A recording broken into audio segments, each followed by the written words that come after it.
एक गांव था धीरपुर। ये गांव शहर से बहुत दूर था, इसलिए गांव वाले शहर बहुत कम जाते थे। गांव वाले अधिक पढ़े लिखे नहीं थे, वे बहुत भोले भाले और सीधे थे, आसानी से सब पर विश्वास कर लेते। इसी गांव में 5 साल में एक बार एक मेला लगता था। इस बार मेला बाजार से लगे मैदान में लगा। लोग बाजार और मेला साथ साथ घूम रहे थे। एक दुकान के बाहर खड़ा एक आदमी मांझी लाउड स्पीकर पर जोर जोर से बोल रहा था।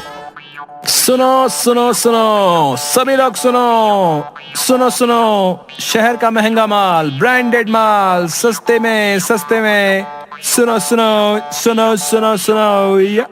दूसरे आदमी दयावान ने एक सूटकेस में से बहुत सा सामान, परफ्यूम, साबुन, शैम्पू, पाउडर, तेल आदि निकालकर दुकान की मुख्य टेबल पर लगा दिया और मांझी फिर से चिल्लाने लगा।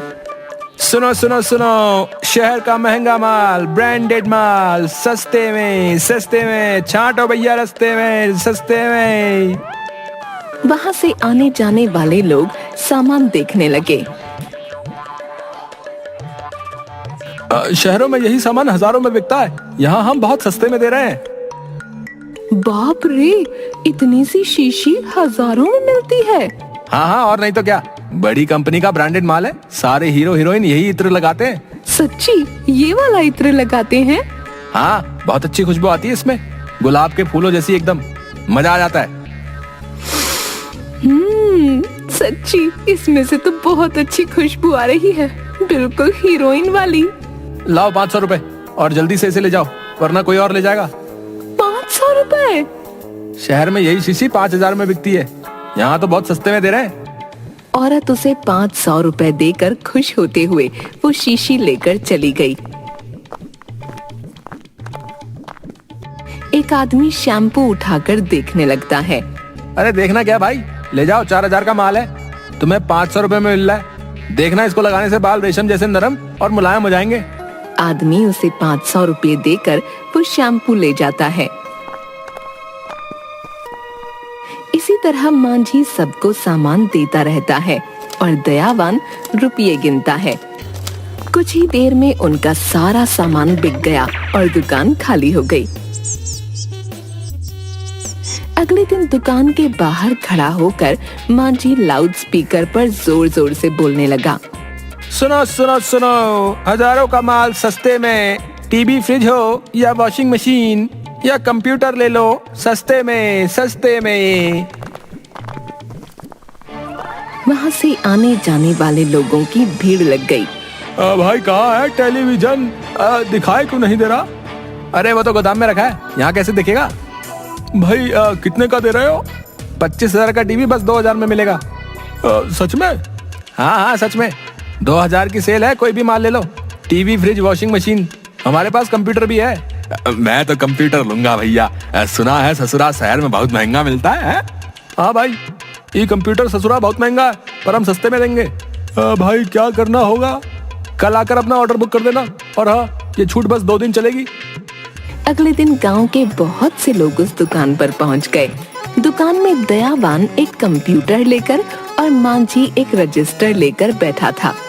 भाई तुम्हारी दुकान में तो कोई सामान नहीं है, कहाँ है हजारों का सामान?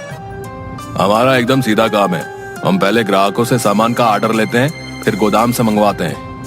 हम कुछ समझे नहीं भैया। अरे तुम सब यहाँ आओ, मैं समझाता हूँ। सभी लोग मांझी को घेर कर खड़े हो गए।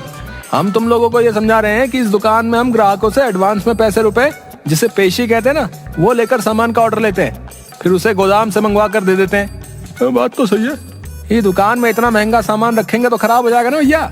तुमको भरोसा हो तो लो, वरना रहने दो भैया, कोई जबरदस्ती थोड़ी है। अरे भैया बुरा ना मानो, हमको पूरा भरोसा है भैया, पूरा भरोसा है। अभी जिसको जो जो सामान चाहिए वो आ जाओ। बिना देखे कैसे बताएं? अच्छा, मैं तुम्हें कंप्यूटर पर वीडियो में सब दिखाता हूँ। दयावान कंप्यूटर में चित्र दिखाता है और मांझी सबको समझाता है। ये देखो भाई लोग, ये वाला टीवी है। वाह भैया, कितना बढ़िया दिख रहा है। बढ़िया दिख रहा भैया।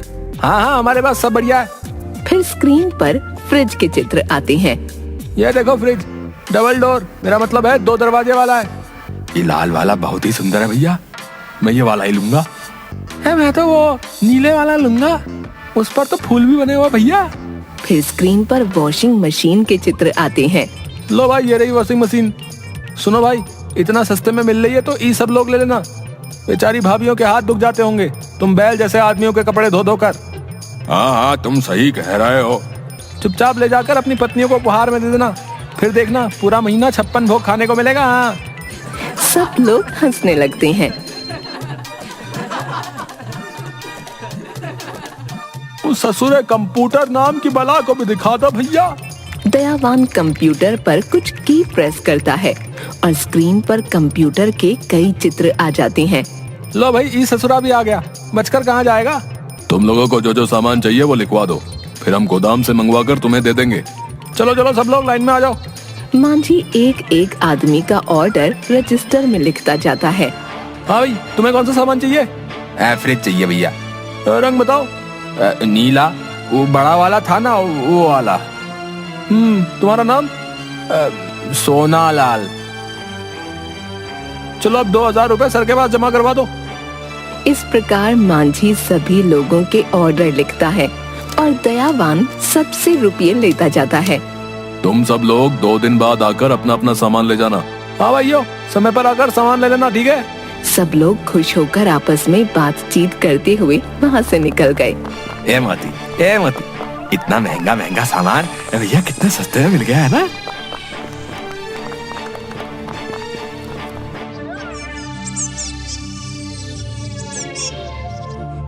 2 दिन बाद गांव वाले दुकान में पहुँचे।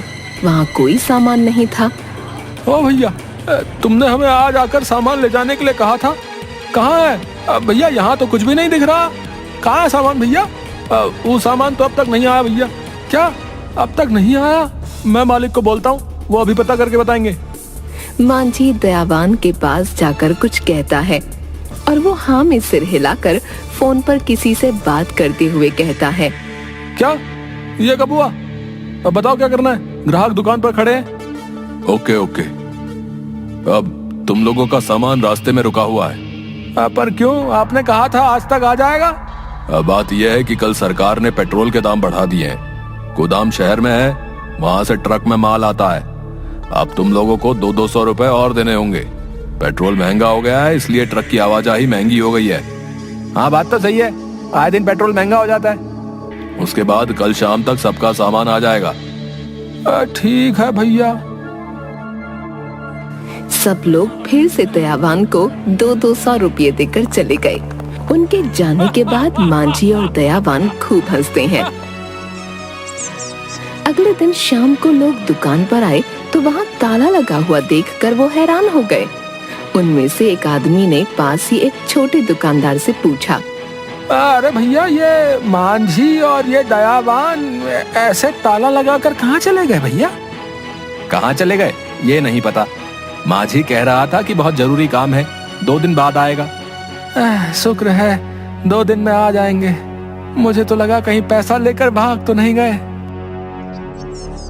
2 दिन बाद वे लोग फिर आए, तब भी दुकान पर ताला लगा था। नहीं भाइयों, वो लोग अब तक नहीं आए। ऐसा करो, तुम हमारी समिति वालों से जाकर पूछो, वो बता देंगे। मुखिया जी, ये दुकान वाले कहाँ गए हैं, कब तक आएंगे। ये दुकान तो समिति की है। उन दोनों ने थोड़े दिनों के लिए किराए पर ली थी, पर दोनों अचानक गायब हो गए हैं। ना ही उनकी कोई खबर आई है। ये क्या कह रहे हो, वो दोनों हमको सस्ते में सामान बेच रहे थे, हमसे तो रुपया भी ले लिए हैं। अच्छा, तो तुम लोगों को भी चूना लगा गए। और भी कई लोगों ने उनकी शिकायत की है। सबका पैसा लेकर भाग गए हैं वो धोखेबाज। सस्ते माल का लालच देकर तुम लोगों को अच्छा मूर्ख बनाया। भाइयों, समझदारी से काम लिया करो। मुखिया जी, आप क्या करें। ये लो, हमारे पास उन्होंने ये पता लिखवाया था। देखो, कुछ पता लग जाए तो छोड़ना मत। 2 गांव वाले उस पते वाली जगह पर जाते हैं। भैया, ये पता किधर है। यहाँ से थोड़ा आगे एक खाली मैदान है, वही है। दोनों आगे बढ़े तो एक खाली मैदान में एक पुरानी फूस की झोपड़ी थी, जिस पर दरवाजा भी नहीं था। दूसरा गांव वाला वहीं बैठ गया। ई ससुरे तो सच्ची हमें पागल बना दिए हो।